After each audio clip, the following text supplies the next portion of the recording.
This is a musket that shoots Nerf darts. I'm going to show you how I designed it, how I made it, and at the end we're going to find out how many British redcoats it can take down with a single shot.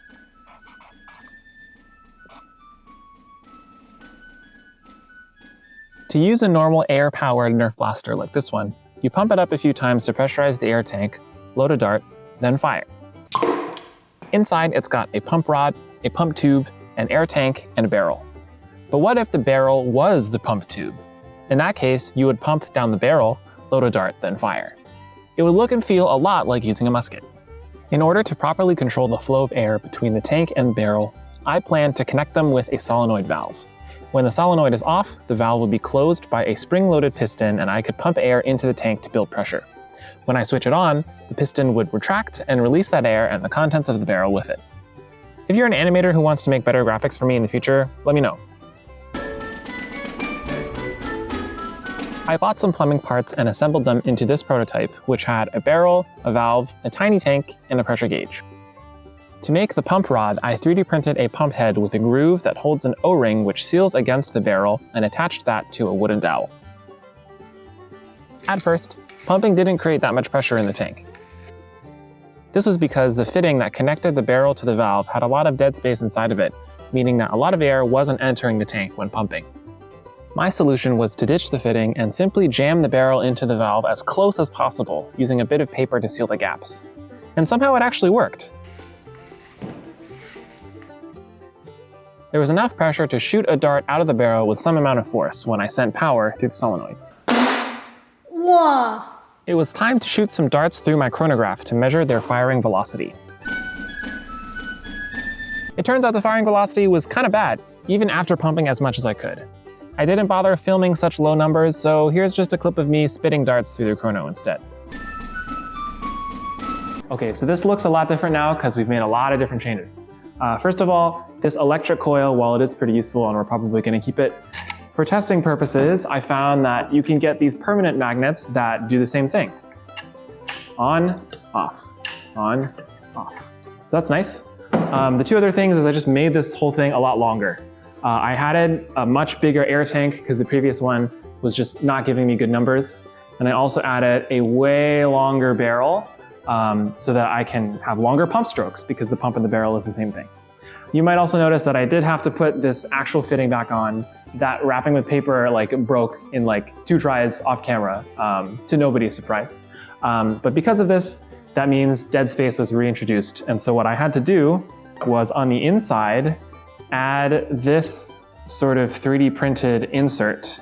You can imagine this being a whole big empty space, and I put this in here to remove that dead space. Of course, there still needs to be a channel for air to get pushed out, and so to compensate for that dead space, the new pump head has this really long, kind of phallic-looking bit on it now, but it also just goes in there and completely fills up that space. So there's another copy of this inside, and the pump head, the real one, is right here. With these changes, the blaster was firing much better. 3, 2, 1.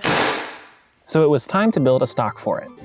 I started with an old gun stock, but the solenoid valve didn't fit in it, so I had to modify it a little. Wow.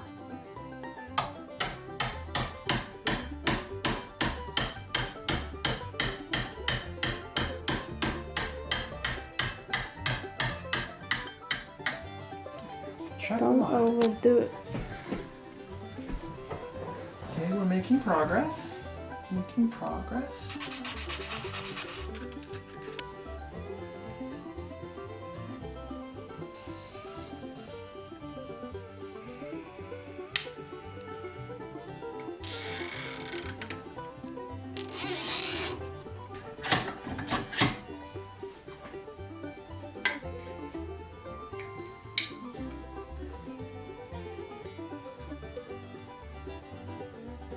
Next up was the trigger. I bought a toggle switch and printed a housing for it which mates perfectly into the stock near the grip. Then it was time to wire everything together. The switch had screw contacts which are really easy to use. For the remaining joints I had to use solder, and boy am I not good at doing that. I struggled to get the wires hot enough to melt the solder, even with my iron set at the highest temperature. Eventually though, I realized that the surface I was pressing the wires onto was pretty much acting as a big heatsink, so not doing that helped a lot. Once the switch, solenoid coil, and power plug were all connected, I tried my best to tuck everything into the stock, and then it was time to test it out. To operate the Nerf musket, first use the pump rod to pump 10 times down the barrel. Your audience might get bored of this, so speed it up in post.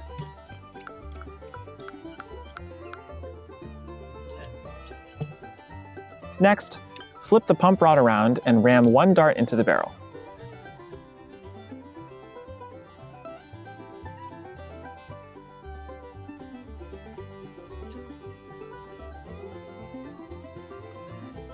Finally, plug in the musket to a power source and flip the switch to fire.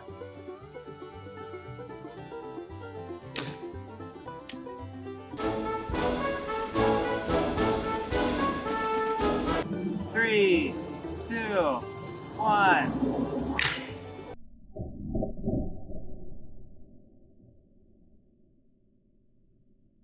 1, 2, 3, 4. It landed between 4 and 5. Oh, it went through all of them. You can trace a path.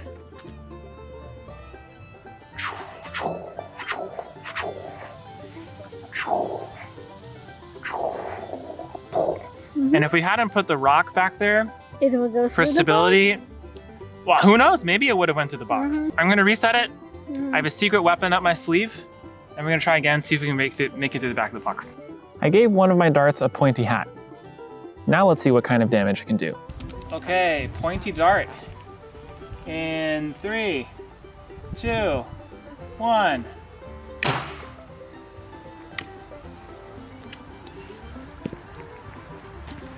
Oh my goodness!